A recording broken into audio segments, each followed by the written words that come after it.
प्रिय विद्यार्थियों, मैं स्नेहता देवी, सहायकाचार्य राजकीय विधि महाविद्यालय कोटा से और आप सभी का राजकीय विधि महाविद्यालय कोटा के YouTube चैनल में हार्दिक स्वागत एवं अभिनंदन।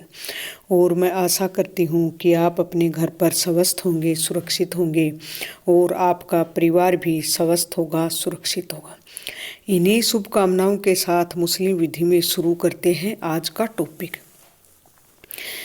जैसा कि आपको पता है, पिछले टॉपिक में अपन ने पढ़ा था मुस्लिम विवाह के आवश्यक तत्व कौन कौन से हैं और किन किन शर्तों का पालन, कौन कौन सी औपचारिकताओं का पालन करना आवश्यक है। तो ये तो पढ़ाई है कि मुस्लिम विवाह के लिए किसी भी धार्मिक अनुष्ठान की आवश्यकता नहीं है। कुछ औपचारिकताएं हैं जिनका पालन करना अनिवार्य है और कुछ औपचारिकताओं का यदि पालन नहीं करते हैं तो विवाह वॉइड, शून्य हो जाता है और कुछ औपचारिकताओं का पालन न करने पर विवाह अनियमित हो जाता है। तो उसी के अंतर्गत अपन ने पढ़ा था अनियमित विवाह की कौन कौन सी शर्तें हैं। तो उसके अंतर्गत की एक इद्दत क्या है। आज का टॉपिक है कि इद्दत क्या है। इद्दत मुस्लिम विधि के विवाह के अंतर्गत ही है।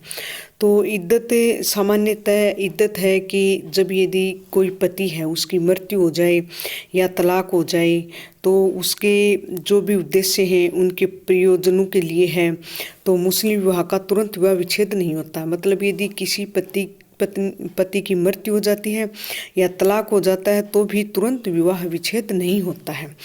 विवाह विच्छेद हो जाने पर भी कुछ उद्देश्य हैं जिनके लिए इद्दत की अवधि का प्रभावी रहता है। मतलब इद्दत का पालन करना अनिवार्य है।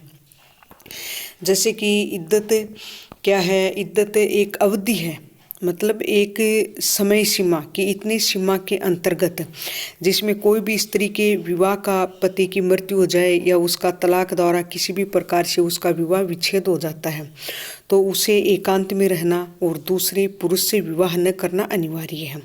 क्योंकि मुस्लिम विधि में जब कोई विवाह विच्छेद या उसके पति की मृत्यु के कारण विघटित हो जाता है और स्त्री कुछ समय तक पुनः विवाह नहीं कर सकती।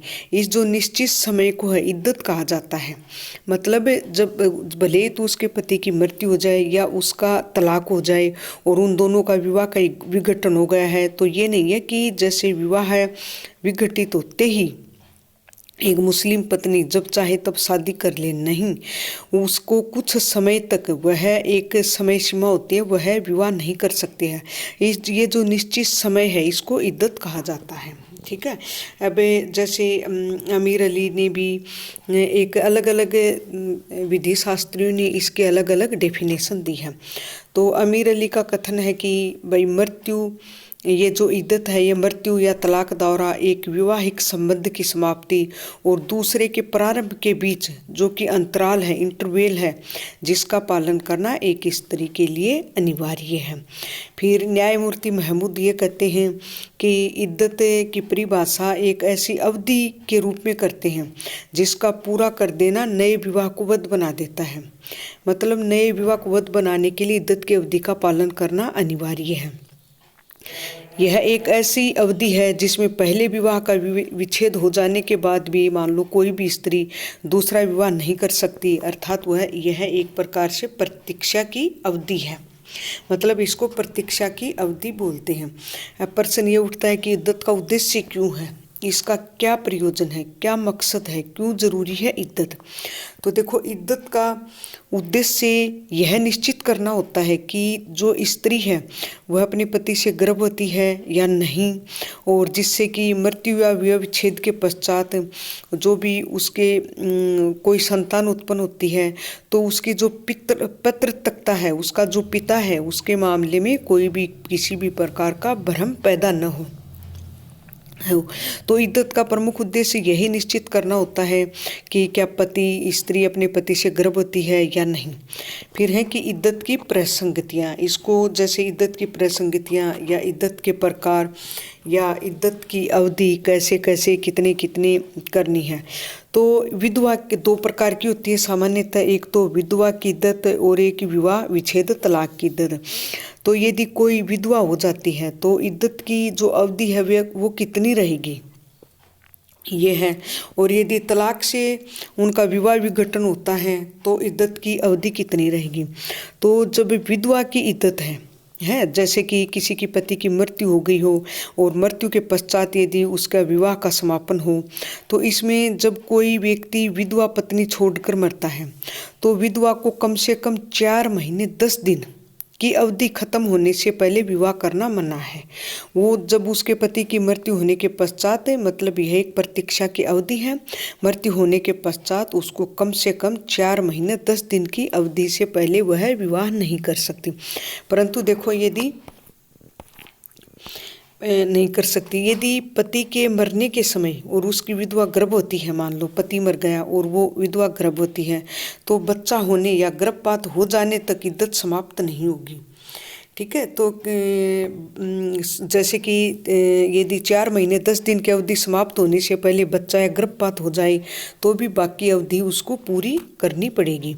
जैसे कि उदाहरण देखें कि तय नाम की एक बीबी है और वो मान लो तय के मरने के बाद गर्भवती है, तो तय के मरने के 3 महीने के बाद उसके बच्चा हो जाता है, तो उसे बाकी जो 1 महीना 10 दिन है ना, उसकी अवधि भी उसको पूरी करनी पड़ती है।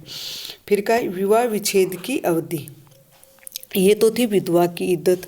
अब विवाह विच्छेद की इद्दत, यदि किसी का तलाक हो जाता है, विवाह विच्छेद हो जाता है, उससे यदि विवाह का विघटन होता है तो इद्दत की अवधि की सीमा क्या रहेगी?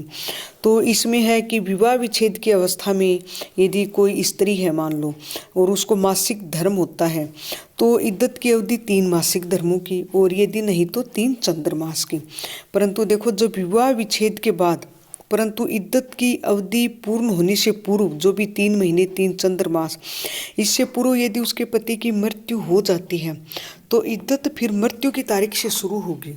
ये जो इद्दत की लिमिट है, ये प्रतीक्षा है, ये आपके कंपटीशन एग्जाम में भी बहुत बार पूछा जाता है। तो यदि जब विवाह विच्छेद के बाद और उसकी परंतु इद्दत की अवधि से पूर्व पति की मृत्यु हो जाती है तो इद्दत फिर मृत्यु की तारीख से शुरू होगी। ठीक है। जैसे कि उदाहरण के द्वारा समझते हैं इस चीज़ को। जैसे कि कै ने ख को तलाक दिया, ख ने 3 मासिक धर्मों से 1 दिन कम इद्दत का पालन किया, मतलब 3 मासिक धर्म हो गए लेकिन 1 दिन उसका शेष बच गया और उसी दिन यदि उसका पति मर गया तो अब ख के लिए इद्दत का पालन 4 महीने 10 दिन की इद्दत अनिवार्य है, न कि वो 3 महीने, क्योंकि 1 दिन कम रहते रहते उसके पति की मृत्यु हो गई थी। तो अब ख के लिए 4 महीने 10 दिन की इद्दत अनिवार्य है। और यदि विवाह पूर्णावस्था को प्राप्त नहीं हुआ है और विवाह विच्छेद हो जाता है तो स्त्री को इद्दत का पालन करना अनिवार्य नहीं है, परंतु पति की मृत्यु के पश्चात इद्दत का पालन अनिवार्य है, भले ही विवाह पूर्णावस्था प्राप्त हुआ हो या नहीं हुआ। वो तलाक की कंडीशन है, विधवा की कंडीशन नहीं है। अब प्रश्न उठता है कि पति की मृत्यु के समय से या विवाह विच्छेद की तिथि से ही इद्दत का समय प्रारंभ हो जाता है, न कि उस दिन से जबकि स्त्री पति की मृत्यु या विवाह विच्छेद की सूचना पाती है। यदि सूचना इद्दत के लिए निश्चित अवधि के पश्चात उसे प्राप्त होती है तो उसे इद्दत की अवधि का पालन करना अनिवार्य नहीं है। अब है कि अनियमित विवाहों की स्थिति में इद्दत की, यदि कोई विवाह है वो अनियमित है, इरेगुलर है, तो उसके अंतर्गत इद्दत का क्या है? तो यदि विवाह अनियमित है और उसकी पूर्णावस्था के पहले ही यदि दंपति अलग हो गए तो कोई इद्दत का पालन नहीं करना पड़ेगा, परंतु यदि पूर्णावस्था प्राप्त हो गया है तो पत्नी के लिए इद्दत जरूरी है। तो ये थी इद्दत की अवधि। और यदि मान्य विवाह में इद्दत की अवधि देखते हैं तो तलाक के द्वारा यदि विवाह विच्छेद में 3 चंद्रमास या 3 मासिक धर्म, और यदि स्त्री गर्भवती हो तो बच्चा होने तक जो भी अवधि लंबी हो। विधवा हो जाने पर 4 महीने 10 दिन, यदि विधवा गर्भवती हो तो बच्चा होने तक या जो भी अवधि लंबी हो। ठीक है। ये तो हो गई इद्दत की अवधि। फिर थोड़ा सा देख लेते हैं कि इद्दत की अवधि के अंतर्गत अधिकार और कर्तव्य क्या क्या है। तो इद्दत की अवधि के अंतर्गत यदि अधिकार और कर्तव्यों की बात करते हैं तो यदि पत्नी इद्दत व्यतीत कर रही है, मान लो इद्दत की अवधि के अंतर है, वो इद्दत का समय बिता रही है, तो इद्दत की अवधि में उसका जो भरण पोषण है, निर्वाह के लिए पति उत्तरदायी होगा। फिर क्या, अपनी इद्दत के पूरी होने तक पत्नी दूसरे पुरुष से विवाह नहीं कर सकती। और यदि तलाक द्वारा दी गई पत्नी को मिलाकर पति के 4 पत्नियां हैं, तो जिसको तलाक दिया है, तो तलाक दी गई स्त्री की इद्दत की अवधि पूरी होने तक पति किसी 5वीं पत्नी से विवाह नहीं कर सकता, क्योंकि वो अब जब तक विवाह नहीं कर सकता जबकि उसको इद्दत की अवधि पूर्ण नहीं हो जाती। फिर क्या, यदि पत्नी क्या, आपन मेहर क्या होती है, आगे के टॉपिक में पढ़ेंगे।